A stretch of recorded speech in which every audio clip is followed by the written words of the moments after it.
Start. Hi, this is Dr. Navdeep. Today's topic of introduction is circulatory system. Why this is an introductory video? Because it is a big topic that cannot be discussed in just few minutes.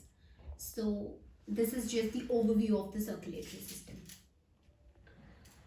What is circulatory system? Circulatory system is an amazing highway that travels throughout the body and that connects each and every organ, system and each and every cell of the body together. What are the functions of the circulatory system?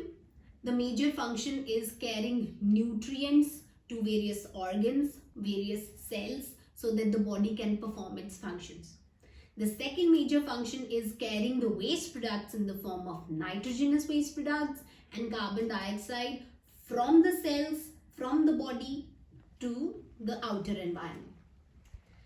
What are the components of circulatory system? First of all is the heart, that is the major component. Then the medium, that is the blood, and the vessels through which the blood travels in the body. We'll discuss heart later on because it is a big organ in itself. So blood. Blood is a liquid medium which has 70% of its content is water and the remaining 30% is just the cells and the plasma and all the proteins. Vessels.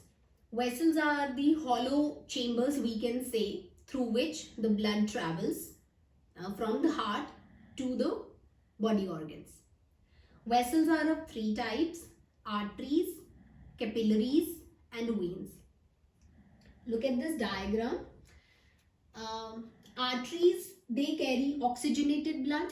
They have got high flow of the blood, and the veins, they carry deoxygenated blood from the body organs to the heart and then to the lungs to get reoxygenated again.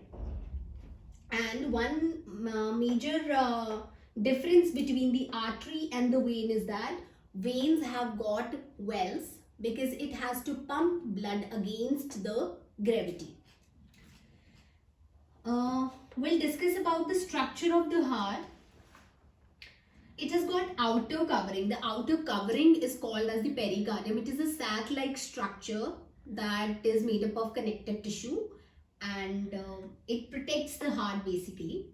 It has got two parts, the parietal pericardium and the visceral pericardium.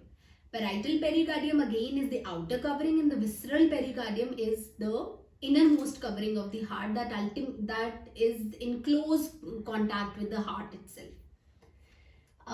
The walls of the heart, it has got three parts: epicardium, myocardium and endocardium. Epicardium is a layer of connective tissue that provides cushion-like protection. It provides to the heart.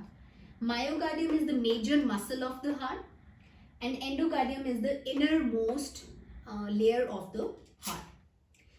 Our heart has got four chambers, two atria and two ventricles. Basically our heart has the right side and the left side. Right side has got right atrium and right ventricle. The left side has got left atrium and the left ventricle. Okay.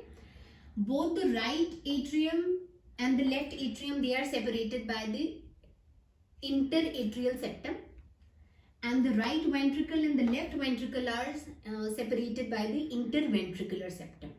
Okay. So now there are the valves of the heart. They have got two atrioventricular valves and two semilunar valves.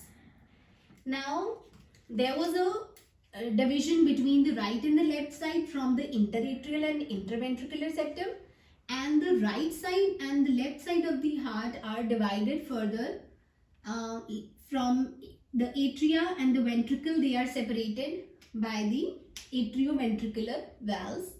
The right side has got tricuspid valve and the left side has got bicuspid valve, also called as the mitral valve.